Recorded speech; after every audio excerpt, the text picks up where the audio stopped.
What'd you learn from your last fight, man? It's a tough outing, but you always, you don't lose, you learn. I mean, man, I'm not the one to make excuses, man. Yeah. I fought that fight.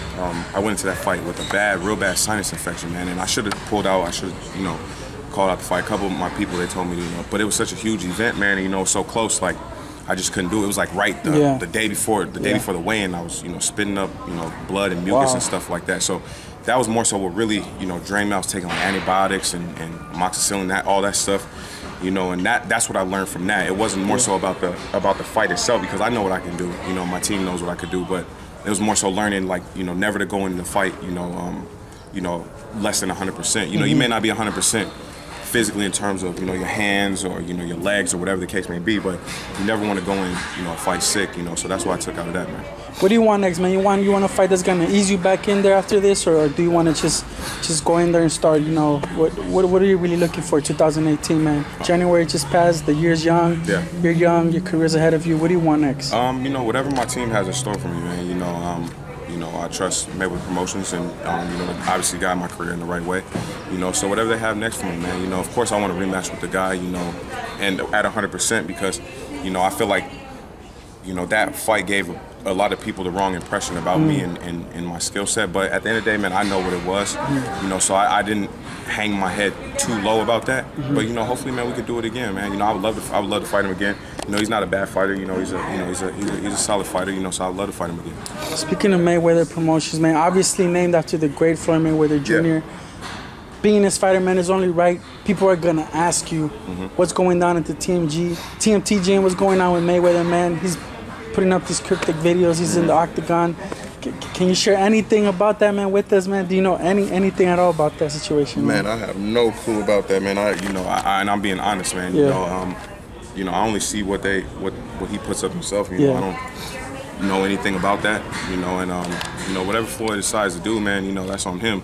Of course, I'm all for him, doing better and making money, making his legacy bigger. But I think the MMA move, is, it's a whole different world, man. And for him to be 40 years old, guys kicking you in the legs and, trying to grab you and things like that, I mean, of course, hands, they stand up with him. Yeah, we can show what happens. Yeah, they stand up with him, but I mean, it's a whole different world, man. But, the guy is he's a perfectionist. He believes in himself, and he believes, that he can do anything, man. So if he does it, man, I wish him the best with it, of course. Just being around Mayweather, man, the aura that you get, if you've gotten a chance to see him train, what is it that you pick up that you learn from him, man? The most important thing to date that you've learned?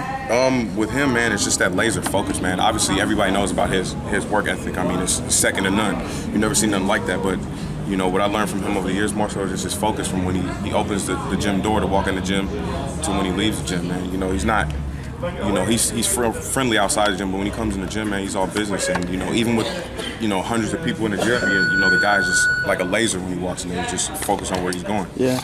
Did you get a chance to see him in training camp for the McGregor fight? And if you did, just from your point of view, how the way you saw things, how his training camp was, do you still think that he has something left, man? I know he has nothing to prove in boxing, but if he wanted to fight again, could he still do that? And could he do that against the fighters at 147 now? Of course, man. I mean, the guy, he's, like I say, he's a workhorse. He didn't lose a step in training. I mean, he didn't lose a step. I think he fought a certain type of way because he didn't respect McGregor, and I think that's what the public got misinterpreted. If he wanted to be Floyd and not get hit and do all that, I mean, and hit guys and make them miss, he could do that. But he chose to show people that McGregor couldn't punch, even though he's a bigger guy, and just disrespect him and drown him, make him tired.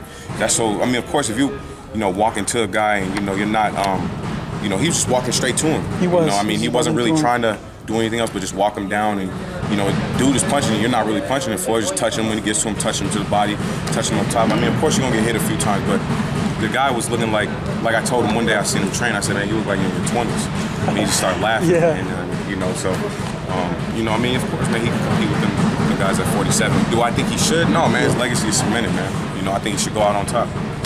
All right, Kevin, I gotta let you go, man. You just got the sparring and everything. Just tell the fans where to follow you. You can follow me at Kevin Newman _II on Instagram and Twitter. And yeah, just keep following me, man. You got an exclusive. I haven't done an interview since my fight, so yeah, appreciate you, man. Appreciate you for that too. I try to just sit back and focus on me. You know what I'm saying? So you got the first one. Cool, appreciate you, man. Thank you.